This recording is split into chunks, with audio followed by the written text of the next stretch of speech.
Ramesh toll Ramesh YouTube சேனலிலிருந்து கவிஞர் ரமேஷ்ராஜா ஆகிய நான் இன்று காரக்குழு ஊரை சேர்ந்த கேபி குமார் அண்ணாவிடம் விவசாயி பேட்டிக்கான வந்திருக்கின்றேன்.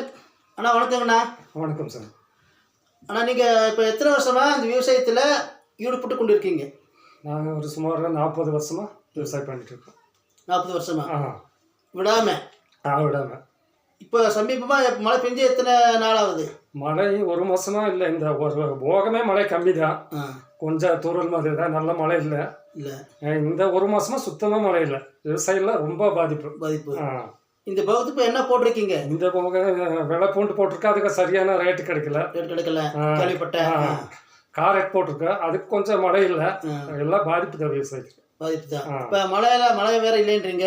உங்களுக்கு இந்த போர் வசதி, இந்த கிணறு வசதியெல்லாம் இருக்குங்களா இல்லையா? அதுக்கு சுமார் சில பேருக்கு இருக்க, மொத்தமாக டோட்டலாக எல்லாத்துக்கும் இல்லை. சில பேர் அதை வச்சு கொஞ்சம் கொஞ்சமாக பண்ணுறாங்க. மொத்தத்தில் பாதிப்பு. சரி. இப்போ சமீபமாக ஏதாவது அறுவடை பண்ணியிருக்கீங்களா? சமீபத்தில் நாங்கள் காரட்டை கொஞ்சம் வெள்ளை பூண்டு எல்லாம் அறுவடை பண்ணியிருக்கோம். விலை கிடைச்சிருக்குங்களா? காரட் கொஞ்சம் பரவாயில்ல. இந்த போகும் வெள்ளை பூண்டு கொஞ்சம் ரேட் இல்லை. சரி. இப்போ உங்கள் இது விவசாய நேரத்தில் வந்து ஒரு தடையாவது ஒரு பெரும் நஷ்டம் ஏற்பட்டு அதோட முடங்கி வீட்டில் கிடந்தீங்களா, இல்ல கடன் வாங்கியாவது விவசாயத்தை நீங்க? எங்களுக்கு வேற ஆப்ஷனே இல்ல, விவசாயம் தான். விவசாய ஆப்ஷன் தான். அதனால லாஸ் ஆனாலும் லாபம் ஆனாலும் அதே ஒரே தொழில். உங்களுக்கு தேயிலை தோட்டம் இருக்குங்களா? தேயிலை எங்களுக்கு அவ்வளோ இல்லை. இல்ல, இங்கிலீஷ் காய்கறி விவசாயம் மட்டும் இதுதான். சரி. இப்ப உங்களுக்கு உங்க தோட்டத்துல இப்ப போர் வசதி இருக்கா? எங்களுக்கு போர் வசதி இருக்கு. இப்ப இல்லாதவங்களும் இருக்காங்களா? எல்லாமே நிறைய இருக்காங்க. சில பேருக்கு தான் இருக்காங்க. இல்லாதவங்களுக்கு நிலைமை ரொம்ப மோசமா இருக்கு. சரிங்க ஐயா, உங்களுக்கு அரசு தரப்புல இருந்து ஏதாவது மானியங்கள் கிடைக்கிறதா இல்லையா? அந்த அளவுக்கு எங்களுக்கு எங்க ஏரியாவுக்கு மானியம் இல்லை. இல்ல, நீங்க அதை பத்தி முயற்சி பண்ணலையா? எல்லாம் முயற்சி பண்ணாங்க, கரெக்டா கிடைக்கிறது இல்லை. அரசு தரப்புல நிறைய சப்போர்ட் பண்றாங்க. சப்போர்ட் பண்றாங்க, எங்களுக்கு அவ்வளவு கிடைக்கல. நீங்க முயற்சி பண்ணல. அவ்வளவு முயற்சி.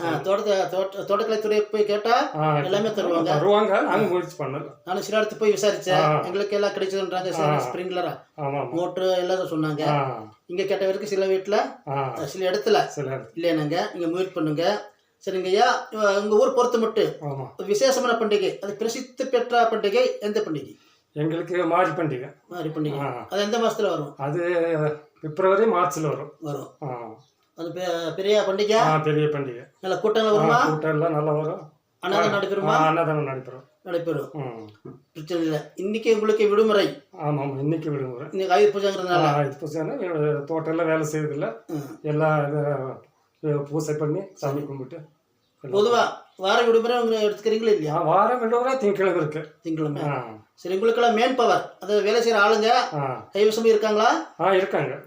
ஆளுக்கு நிறைய. சுமார் எத்தனை பேர் இருக்காங்க? சுமார் நிறைய 20-30 பேர் இருக்காங்க. நிரந்தரமா உங்களுக்கு வேலைக்கு வரவங்களா? எல்லாம் வேலை நம்ம தோட்டம் இல்லைன்னா வேற போறாங்க. இல்ல, உங்க விஷயத்துக்கு உங்க காட்டுக்கு எத்தனை பேர் இருக்காங்க? எங்களுக்கு கூப்பிட்டு போது வருவாங்க, வேலை முடிஞ்சா வேற போயிடுவாங்க. ஆள் பிரச்சனை இல்ல. ஆள் பிரச்சனை இல்லை, எங்க கூப்பிட்டாலும் வருவாங்க. சரிங்கய்யா, இவ்வளோ நேரம் எனக்காக நேரம் ஒதுக்கி எங்கள் சேனல் ரமேஷ் டோல் ரமேஷ் சேனலுக்கு பேட்டி கொடுத்ததுக்கு ரொம்ப நன்றிங்க. வணக்கம் சார்.